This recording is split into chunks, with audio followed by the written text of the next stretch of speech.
Now let us discuss why this flood of slander against the Honorable Louis Farrakhan is coming through Hollywood, in part, in the role that the television series The Godfather of Harlem may have in this flood of slander and wickedness. I need you to listen to this carefully. Now, one reason why Hollywood is being used this way, in this wicked way, is because it is diabolically insulated from criminal charges by its use of bogus disclaimers that allow movies and television shows to intentionally misrepresent real people. Now, none of us can argue with that. So this is outright slander that's legitimized through Hollywood.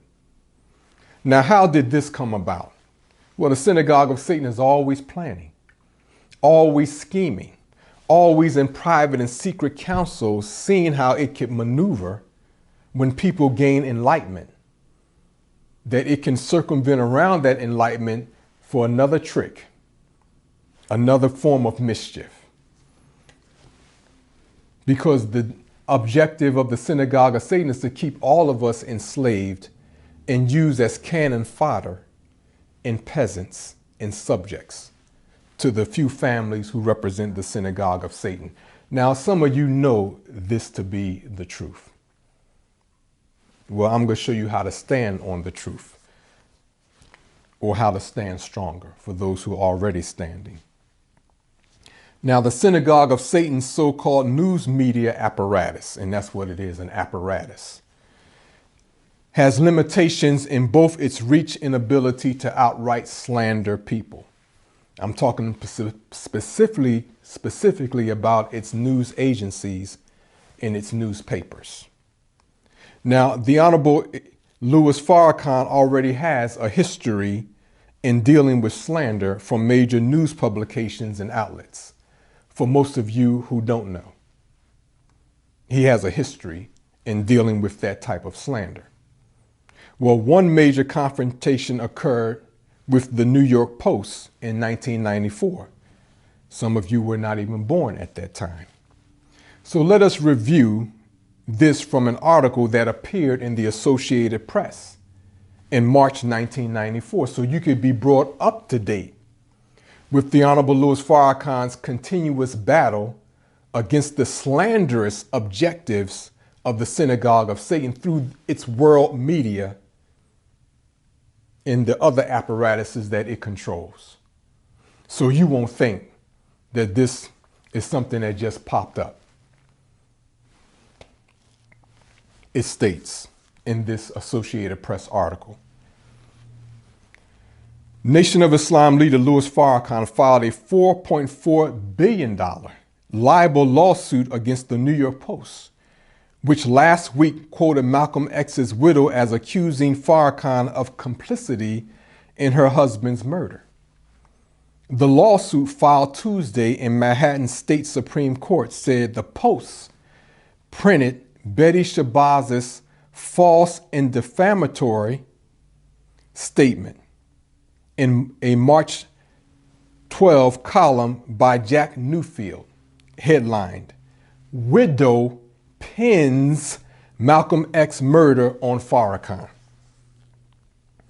The Post said the lawsuit was without merit. Newfield's column quoted remarks Shabazz made on a WNBC TV show broadcast Sunday.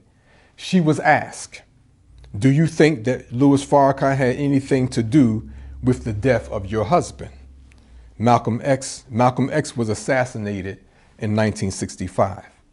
Shabazz, meaning Betty Shabazz, replied, "Yes.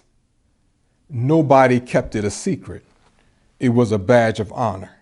Everybody talked about it, yes." She has not returned repeated phone calls placed by the Associated Press seeking elaboration.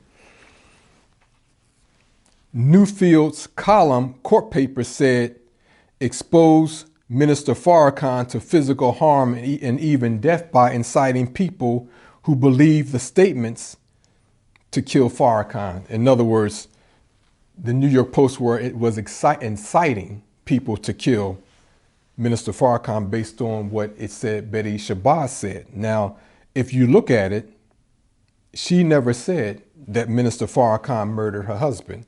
Yet the article said that the widow pins Malcolm X's murder on Farrakhan. See, this is why you and I need to listen very carefully to what's being said, so we can hear what's being said and what's not being said.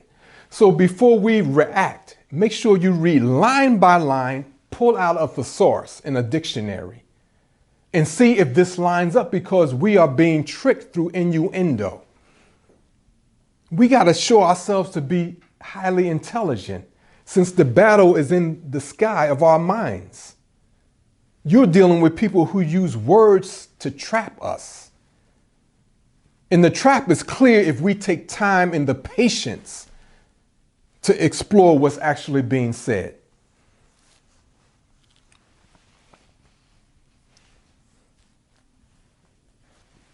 Now, continuing with this. Farrakhan's court papers also name as defendants Post editor-in-chief Rupert Murdoch, publisher Martin Singerman, and Newfield. Now, Ava Muhammad, a lawyer for the Nation of Islam, and she is still that, said she's also the national spokesperson for the Honorable Louis Farrakhan, said the published statements falsely attribute a crime to Farrakhan and injure his reputation and effectiveness as a minister. Singerman said in a statement, the suit is totally without merit. The Post is in the business of reporting news accurately and openly. This is precisely what we did in this case. Now, all of us can chuckle at that one. Muhammad said Shabazz was not sued because she did not actually characterize Minister Farrakhan as a murderer. She didn't. And she spoke as a widow who is still grieving her loss. Others are manipulating that grief for their own ends, Muhammad said, meaning Sister Ava Muhammad. We feel she is a victim as much as we are of the New York Post. Now, later on, we're going to talk about how others in Hollywood are also being manipulated because for the sake of money and for the sake of fame. We'll get to that. But no, you're not wiser than the synagogue of Satan unless you're following God's Messiah, whom God has made his secrets known.